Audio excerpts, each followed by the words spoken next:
ಅಯೋಧ್ಯೆಯಲ್ಲಿ ರಾಮ ಮಂದಿರ ಉದ್ಘಾಟನೆಗೆ ಉಳಿದಿರುವಂತದ್ದು ಕೇವಲ ಬೆರಳೆಣಿಕೆ ದಿನಗಳು ಮಾತ್ರ. ಹೀಗಿರುವಾಗ ಬಾಲರಾಮನ ಮೂರ್ತಿಗೆ ಪ್ರಾಣ ಪ್ರತಿಷ್ಠಾಪನೆ ಮಾಡುವ ಸಲುವಾಗಿ ಕೆಲವೊಂದು ಪೂಜಾ ಕೈಂಕರ್ಯಗಳು ಮುಂಚಿತವಾಗ್ಲೇ ಆಗ್ಬೇಕಾಗತ್ತೆ. ಅದೀಗಾಗ್ಲೇ ಶುರುವಾಗಿದೆ. 16ನೇ ತಾರೀಕಿನಿಂದಲೇ ಶುರುವಾಗಿದೆ. ಇವತ್ತೇನು ವಿಶೇಷ ಹಾಗಾದ್ರೆ ಅಂತ ನೋಡ್ತಾ ಹೋಗೋಣ.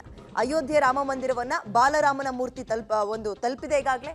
ಅದು ನಮ್ಮೂರ್ನವರೇ ಕೆತ್ತಿರುವಂತದ್ದು ಅನ್ನುವಂಥದ್ದು ಕರ್ನಾಟಕದ ಜನರಿಗೆ ಮತ್ತೊಂದು ಹೆಮ್ಮೆ. ಇದೊಂದು ರೀತಿ ಬಾಲರಾಮನ ಮೂರ್ತಿ ಕೆತ್ತಿದ ಅರುಣ್ ಯೋಗಿರಾಜ್ ಅವರು ಕೂಡ ಉಪಸ್ಥಿತರಿರ್ತಾರೆ. ಕ್ರೇನ್ ಮೂಲಕ ರಾಮ ಮಂದಿರದ ಸಂಕೀರ್ಣವನ್ನ ಬಾಲರಾಮನ ಮೂರ್ತಿ 5 ವರ್ಷದ ರಾಮ ಹೇಗಿರ್ತಾನೆ ಅನ್ನುವಂತಹ ಮೂರ್ತಿ ತಲುಪಿದೆ. ಇವತ್ತು ಗರ್ಭಗುಡಿಯಲ್ಲಿ ಬಾಲರಾಮನ ಮೂರ್ತಿಯನ್ನ ಇಡಲಾಗುತ್ತೆ. ಸೋಮವಾರ ಅದಕ್ಕೆ ಪ್ರಾಣ ಪ್ರತಿಷ್ಠಾಪನೆ ನಡೆಯುತ್ತೆ. ಒಟ್ಟು ಕಳೆದ 3 ದಿನಗಳಿಂದಲೂ ಕೂಡ ಎಲ್ಲ ಕೈಂಕರ್ಯಗಳು ನಡೆದಿದೆ. ಯಾವಾಗ 16ನೇ ತಾರೀಕಿಂದಲೂ ಕೂಡ ಇವತ್ತು ಗರ್ಭಗುಡಿಯ ಪಾಣಿಪೀಠದ ಮೇಲೆ ಆ ಮೂರ್ತಿಯನ್ನ ಸ್ಥಾಪನೆ ಮಾಡ್ತಾರೆ, ಬಾಲರಾಮನ ಮೂರ್ತಿಯನ್ನ. ಅದಾದ ಮೇಲೆ ಕೆಲವೊಂದು ಪೂಜಾ ಕೈಂಕರ್ಯಗಳಾಗಬೇಕು. ಹೋಮ ಹವನ, ಹಾಗೆ ಗಣೇಶಾಂಬಿಕಾ ಪೂಜೆ ಅಂತಿದ್ದಾರೆ, ವರುಣ ಪೂಜೆ, ವಾಸ್ತು ಪೂಜೆ, ಅವೆಲ್ಲವೂ ಕೂಡ ನಡೆಯುತ್ತೆ. ಸುಮ್ಮನೆ ಏಕಾಏಕಿ ತಗೊಂಡೋಗಿ ಅಲ್ಲಿ ಇಟ್ಟು ಕೈ ಮುಗಿಯುವಂಥದ್ದಲ್ಲ. 16ನೇ ತಾರೀಕಿನಿಂದಲೇ ಗರ್ಭಗುಡಿಯಲ್ಲೇ ವಿಶೇಷವಾದಂತಹ ಪೂಜಾ ಕೈಂಕರ್ಯಗಳು ನಡೀತಾ ಇದೆ. ಇವತ್ತು ಕೂಡ ಒಂದು ಬಾಲರಾಮನ ಮೂರ್ತಿ ಈಗಾಗಲೇ ರಾಮ ಮಂದಿರದ ಒಳಗೆ ತಲುಪಿದೆ. ಇವತ್ತು ಆ ಗರ್ಭಗುಡಿಯ ಒಳಗೆ ಅದನ್ನು ಇರಿಸಲಾಗುತ್ತೆ. ಪಾಣಿಪೀಠದ ಮೇಲೆ ಮೂರ್ತಿಯ ಸ್ಥಾಪನೆ ಮಾಡೋದ್ರ ಮುಖಾಂತರ ಕೆಲವೊಂದು ಪೂಜೆಗಳನ್ನ ಮಾಡ್ತಾರೆ. ಇವತ್ತಿನ ವಿಶೇಷ ಇಷ್ಟು ರಾಮನಿಗೆ ಸಂಬಂಧಪಟ್ಟಂತೆ. ನಮ್ಮ ಹಿರಿಯರು ಹಲವರು ಎಕ್ಸಾಮ್ ಬರೆದು ಬಂದಿದ್ದಾರೆ. ಅದರ ರಿಸಲ್ಟ್ ಇವತ್ತು ಕಣ್ಣಿಗೊತ್ಕೊಂಡು ನಾವು ಸ್ವೀಕಾರ ಮಾಡ್ತಾ ಇದ್ದೀವಿ. ಅಯೋಧ್ಯೆ ರಾಮ ಮಂದಿರಕ್ಕೆ ಹೋರಾಟ ಮಾಡಿದಂತಹ ಎಷ್ಟೋ ಜನ ಕರಸೇವಕರು ಒಂದೊಂದು ಅನುಭವವನ್ನು ಹಂಚ್ಕೊಳ್ಬೇಕಾದ್ರೂ ಕೂಡ ಮೈ ರೋಮಾಂಚನ ಅನ್ಸುತ್ತೆ. ಅಯೋಧ್ಯೆಯಲ್ಲಿ ರಾಮ ಮಂದಿರ ನಿರ್ಮಾಣ ಆಗಬೇಕೆಂಬ ಆಶಯದೊಂದಿಗೆ ಕೊಡಗಿನ ಸೋಮವಾರಪೇಟೆ ತಾಲೂಕಿನ ಮಾದಾಪುರದ ನಿವಾಸಿ ಸೋಮೇಶ್ ಅಯೋಧ್ಯೆಯಿಂದ ತಂದ ಮಣ್ಣಿಗೆ ಸುಮಾರು 30 ವರ್ಷದಿಂದ ಶ್ರದ್ಧೆಯಿಂದ ಪೂಜೆ ಮಾಡ್ತಾ ಇದ್ದಾರೆ. ಅಯೋಧ್ಯೆ ಕರಸೇವೆಯ ವೇಳೆ ತಾವು ಅನುಭವಿಸಿದಂತಹ ನೋವು, ಸಂಕಷ್ಟ, ಕುಟುಂಬಸ್ಥರು ಅನುಭವಿಸಿದ ನೋವು, ಇವೆಲ್ಲವನ್ನ ಪಬ್ಲಿಕ್ ಟಿವಿ ಜೊತೆ ಎಳೆಯಾಗಿ ಬಿಚ್ಚಿಟ್ಟಿದ್ದಾರೆ ಅವರು. ಕೇಳೋಣ ಒಂದ್ಸಲ. ಆ ದಿನಗಳಲ್ಲಿ ಅಯೋಧ್ಯೆಯಲ್ಲಿ ಅಟ್ಟಣಿಗೆಯ ಮೇಲೆ ಇದ್ದಂಥ ಒಬ್ಬ ತಪಸ್ವಿ ದೇವರಾಹ ಬಾಬಾ ಅನ್ನೋರು ಅಲ್ಲಿ ಇದ್ದರು ಅಂತ ಹಿರಿಯರು ಆಶೀರ್ವಾದ ಕೊಟ್ಟರು. ಈ ಬಲಿದಾನ ವ್ಯರ್ಥ ಆಗುವುದಿಲ್ಲ ಅಂದರು. ಕೊಠಾರಿ ಸಹೋದರರ ತಂದೆ ತಾಯಿಗಳು ಕೂಡ ಅತ್ಯಂತ ದುಃಖವನ್ನು ತಡೆ ಹಿಡಿದುಕೊಂಡು ನಮ್ಮ ಮಕ್ಕಳ ಬಲಿದಾನ ಆಗಿದೆ, ಈ ಬಲಿದಾನ ವ್ಯರ್ಥ ಆಗಬಾರ್ದು ಅಂತ ಹೇಳಿದ್ರು. ಆ ಆಶಯವನ್ನು ಇಂದು ನಾವು ಎದುರುಗೊಳ್ತಿದ್ದೇವೆ. ಇಂದು ನನ್ನ ಹೆತ್ತವರಿಲ್ಲ. ಅಯೋಧ್ಯೆಯ ಕಾರಸೇವೆಯನ್ನು ಮುಗಿಸ್ಕೊಂಡು 3 ತಿಂಗಳ ಬಳಿಕ ಹುಟ್ಟೂರಿಗೆ ನಾನು ಬಂದಾಗ ನನ್ನ ಹೆತ್ತ ತಂದೆ ತಾಯಿಗಳು ಹೇಳಿದರು, ಅಪ್ಪ ಯಾರೋ ಪತ್ರಿಕೆಯಲ್ಲಿ ನಿನ್ನ ಫೋಟೋ ನೋಡಿ ತೀರ್ಕೊಂಡಿದ್ಯಾ ಅಂತ ಹೇಳಿದ್ರು.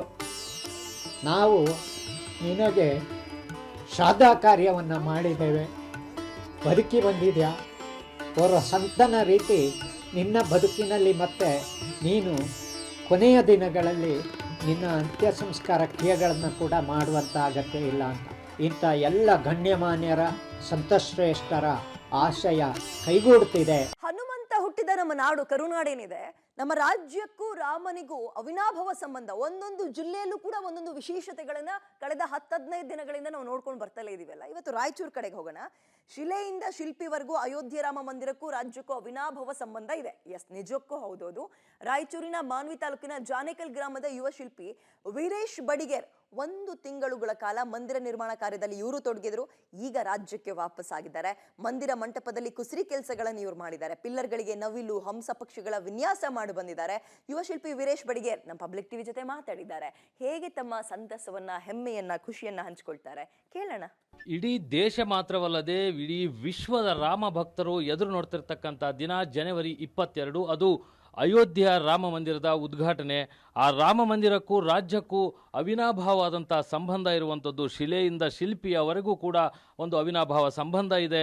ಆ ನಿರ್ಮಾಣ ಕಾರ್ಯದಲ್ಲಿ ತೊಡಗಿದಂಥ ಹಲವಾರು ಶಿಲ್ಪಿಗಳಲ್ಲಿ ರಾಜ್ಯದ ಶಿಲ್ಪಿಗಳು ಇದ್ದಾರೆ, ಜೊತೆಗೆ ರಾಯಚೂರಿನ ಶಿಲ್ಪಿಗಳು ಕೂಡ ಇದ್ದಾರೆ ಅನ್ನುವಂಥದ್ದು ನಿಜಕ್ಕೂ ಹೆಮ್ಮೆಯ ವಿಷಯ ಅಂತಲೇ ಹೇಳ್ಬೋದು. ನಾವೀಗ ಆ ರಾಮ ಮಂದಿರ ನಿರ್ಮಾಣದಲ್ಲಿ ತೊಡಗಿದ್ದಂಥ ಶಿಲ್ಪಿಯಾದ ವೀರೇಶ್ ಬಡಿಗಾರ್ ಅವ್ರ ಜೊತೆ ಇದ್ದೀವಿ. ಅವರ ಗ್ರಾಮದಲ್ಲಿ ರಾಯಚೂರಿನ ಮಾನ್ವಿ ತಾಲೂಕಿನ ಜಾನೇಕಲ್ ಗ್ರಾಮದ ವೀರೇಶ್ ಅವರು ಈಗಾಗಲೇ 1 ತಿಂಗಳ ಕಾಲ ಅಲ್ಲಿ ಏನು ಅವರ ಒಂದು ಕುಸರಿ ಕೆಲಸವನ್ನು ಮಾಡಿ ಬಂದಿದ್ದಾರೆ. ಅವರೊಂದಿಗೆ ಮಾತಾಡೋಣ. ಅವರ ಅನುಭವ ಹೇಗಿತ್ತು, ಹೇಗೆ ಒಂದು ಅವಕಾಶವನ್ನು ಅವರು ಸಿಕ್ತು ಅವರಿಗೆ ಅನ್ನುವಂಥದ್ದು ಕೇಳೋಣ.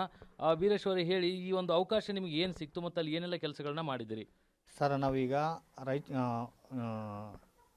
ಹುಬ್ಳಿಯಿಂದ ಒಬ್ಬರು ಧಾರವಾಡದವ್ರು ಅವರು ರವಿಚಂದ್ರ ಅಂತ ಹೇಳ್ಬಿಟ್ಟು ನಮ್ಗೆ ಅವ್ರು ಸೀನಿಯರ್. ಅವ್ರ ಮುಖಾಂತರ ನಮಗೆ ಕರೆ ಬಂತು. ಅವರು ಅಯೋಧ್ಯದಲ್ಲಿ ಹಿಂಗೆ ರಾಮ ಮಂದಿರದಲ್ಲಿ ಕೆಲಸ ಇದೆ, ಮೂರ್ತಿ ಕೆಲಸ ಮಾಡೋದು, ಕಂಬದಲ್ಲಿ ಕುಸಿರಿ ಕೆಲಸ ಇದೆ, ನವಿಲು ಇವಿಲು ಮಾಡೋದಿದೆ, ಬರ್ತೀಯಾ ಅಂತ ಕೇಳಿದರು. ಆಯ್ತಣ್ಣ ಬರ್ತಾನೆ ಅಂತ ಹೇಳ್ಬಿಟ್ಟು ಅವ್ರ ಮುಖಾಂತರ ನಾವು ಹೋಗಿದ್ವಿ ಸರ್. ಅಲ್ಲಿಗೆ ಹೋಗ್ಬಿಟ್ಟು ನಾವು ನಮ್ದು ಏನು ಕೆಲಸ ಇದೆ ನಾವು ಮಾಡಿಬಿಟ್ಟು ಬಂದೀವಿ ಸರ್ ಅಲ್ಲಿ. ಎಷ್ಟು ದಿನಗಳ ಕಾಲ ನೀವು ಅಲ್ಲಿ ಕೆಲಸವನ್ನು ಮಾಡಿದ್ರಿ ಮತ್ತು ಈಗ ರಾಮ ಮಂದಿರದ ಒಂದು ಮಾಡೆಲನ್ನು ಇಟ್ಕೊಂಡಿದ್ದೀರಿ, ನೀವು ತೋರಿಸ್ಬೋದಾ ಯಾವ್ಯಾವ ಭಾಗದಲ್ಲಿ ಏನೆಲ್ಲ ಕೆಲಸಗಳನ್ನ ಮಾಡಿದ್ರಿ ಅನ್ನೋಂಥದ್ದನ್ನು? ಓಕೆ ಸರ್, ತೋರಿಸ್ತೀನಿ ಸರ್ ನಾನು. ನಮಗೆ ಸ್ಟಾರ್ಟಿಂಗ್ ಹೋದ ತಕ್ಷಣವೇ ಇದು ಮಾಡಿದೆ ಸರ್, ನಮಗೊಂದು ನವಿಲೋದು ಪಿಕ್ಚರ್ ಕೊಟ್ಟರು, ಹಂಸ ಪಕ್ಷಿ ಥರ. ನಮಗೆ ಇಲ್ಲಿಂದ ಸ್ಟಾರ್ಟ್ ಮಾಡಿದೆ ಸರ್. ನಮಗೆ ಇದು ಮಂಟಪ ಮಂದಿರ ಸರ್. ಇದು ಮಂದಿರ ಮುಂದುಗಡೆ ಗೋಪುರ ಮುಂದುಗಡೆಗೆ ಇಲ್ಲಿಂದ ಸ್ಟಾರ್ಟ್ ಮಾಡಿದೆ ಸರ್. ಇಲ್ಲಿಂದ ನವಿಲು ಸ್ಟಾರ್ಟ್ ಮಾಡಿದ್ರು, ಹಂಸ ಪಕ್ಷಿನ ಇಲ್ಲಿಂದ ಸ್ಟಾರ್ಟ್ ಮಾಡಿಬಿಟ್ಟು ಇದೇ ಥರ ಮುಂದೆ ಬಂದಿವಿ ಸರ್. ಇಲ್ಲೊಂದು ದ್ವಾರಬಾಗಿಲಿದೆ, ಇಲ್ಲಿ ದ್ವಾರಬಾಗಿಲಿಂದ ಇಲ್ಲಿ ಒಂದು ತನಕ ಬಂದಿವಿ ಸರ್. ಬಂದಿಂದ ಎಂಡು ಮಾಡಿದ್ವಿ ನಾವಿಲ್ಲಿ ನವಿಲಿಂದ. ಆಮೇಲೆ ಮತ್ತೆ ಒಳಗಡೆಗೆ ಒಂದು ಸ್ವಲ್ಪ ಕಂಬದ ಒಳಗಡೆ ಕುಸ್ರಿ ಕೆಲಸ ಮಾಡೋಕೆ ಹೇಳಿದ್ರು ಸರ್. ಅಲ್ಲಿಂದ ಮಾಡಿಬಿಟ್ಟು ನಾವು ರಿಟರ್ನ್ ಊರಿಗೆ ಬಂದ್ವಿ ಸರ್. ಎಷ್ಟು ದಿನಗಳ ಕಾಲ ಕೆಲಸ ಹಿಡಿತು ನಿಮಗೆ, ಮತ್ತು ನಿಮ್ಮ ಟೀಮಲ್ಲಿ ಮತ್ತು ರಾಜ್ಯದವರು ಎಷ್ಟು ಜನ ಇದ್ದರು ಸರ್? ನಮ್ಮ ಟೀಮ್ ಅಂತ 4 ಜನ ಹೋಗಿದ್ವಿ ಸರ್ ಸ್ಟಾರ್ಟಿಂಗ್ ನಾವು. ಆಮೇಲೆ ನಮ್ಮ ನಂತರ ನಾವು ಈ ಕಡೆ ಬಂದಿಂದ ಮತ್ತೆ 5 ಜನ ಹೋದ್ರು ಸರ್. ಅಲ್ಲಿ ಟೋಟಲ್ ಒಂದು 10 ಜನ ಇದ್ರು ಸರ್ ಅಲ್ಲಿ. ಎಷ್ಟು ದಿನಗಳ ಕಾಲ?